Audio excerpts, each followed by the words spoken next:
दुखदायी जीवन जीने लगा। और वो इस प्रकार वो संसार में इंसान फैलते गया फैलते गया फैलते गया। और जब हम देखते हैं आज से 3,500 साल पहले इस संसार में लगभग 800 अरब के लोग भर चुके। और जैसे लोग इतने भर चुके तो संसार भी उतना ही पाप में बढ़ता गया। जब परमेश्वर ने देखा, जब परमेश्वर ने नबियों और पंडितों के द्वारा बात करते, उस समय एक व्यक्ति सच में जिस प्रकार पाप में फंसे हुए लोगों को बचाने के लिए जो है या उस पाप को मिटाने के लिए प्रयास किया था। उससे पहले एक बातों को समझेंगे। यहाँ पर हाथ जो बंधा हुआ है ये एक वो बंधन है, उस प्रकार का वो बंधन है जहाँ पर मनुष्य अपने पाप में बंधा हुआ है। ये हाथ में जिस प्रकार बंधा हुआ एक व्यक्ति दोनों हाथ को बांध दिया जाए वो कुछ काम नहीं कर सकता। उसी प्रकार इंसान पाप में अगर उसको बंधा गया है, फंस गया है, वो गुलाम किया गया है, तो वो चाह के भी उस पाप से नहीं निकल पा रहा।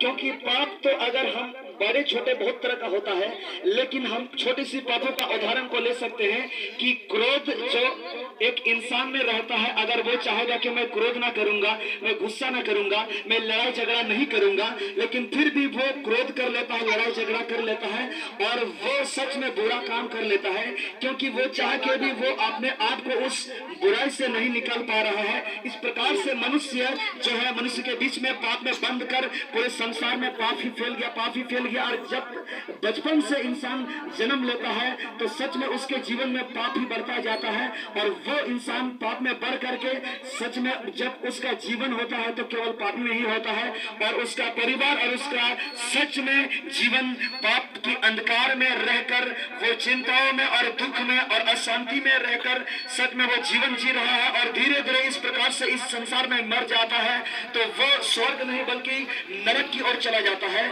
क्योंकि यहाँ पर जो है इंसान स्वर्ग में वही जा सकता है जो पवित्र है, जो धर्मी है, जो व्यक्ति बिल्कुल मोक्ष जो है प्राप्त कर चुका, जो है बिल्कुल उद्धार पा चुका, बिल्कुल पाप से छुटकारा मिल चुका, वही व्यक्ति स्वर्ग जा सकता है। तो यहाँ पर एक जनरेशन को बदलने के लिए उसने ऐसा उपाय को किया था जहाँ पर जो कि यहाँ पर एक किस्ती को देखते हैं। यहाँ पर इस किस्ती में इस प्रकार की कहानी छिपा हुआ है जो कि हम कुछ मिनट बात करके समझ सकते हैं।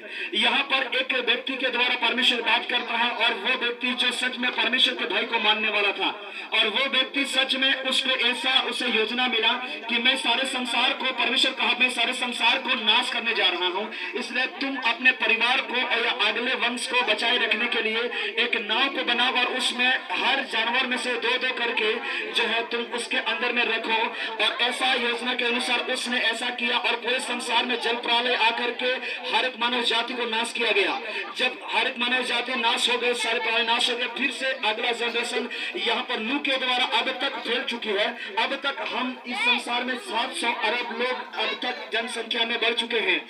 लेकिन यहाँ पर उस समय जिस वाचा को दिया गया था, यहाँ पर हम देखते हैं इंद्रधनुष को देखते हैं। यहाँ पर इंद्रधनुष को देखते हैं। यहाँ पर परमेश्वर और मनुष्य के बीच में एक वाचा है, एक वायदा है, जहाँ पर जिस जल प्रलय को परमेश्वर ने मनुष्य या पापी को मिटाने के लिए गिराया था या उस प्रलय को लाया था, अब दोबारा इस संसार में उस प्रकार की प्रलय करके मनुष्य को नाश नहीं करेगा करके वायदा किया। और फिर से उसने इंसान को आशीष देकर कहा कि अब तुम फूलो फलो और पृथ्वी में बढ़ जाए। और इस प्रकार से इस संसार में फिर से जो है इंसान बढ़ने लगा।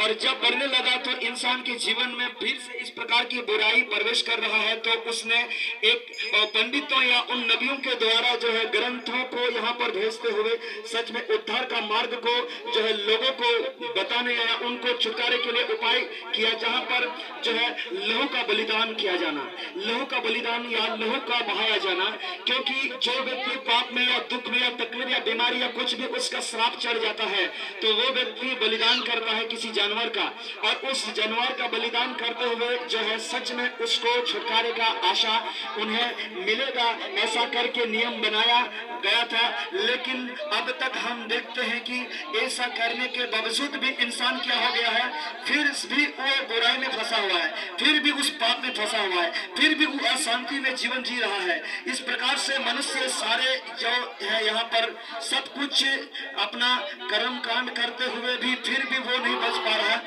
मनुष्य और परमेश्वर के बीच में यहाँ पर पाप उन्हें दूर किया है, क्योंकि परमेश्वर पवित्र है और इंसान पापी है। और यहाँ पर इंसान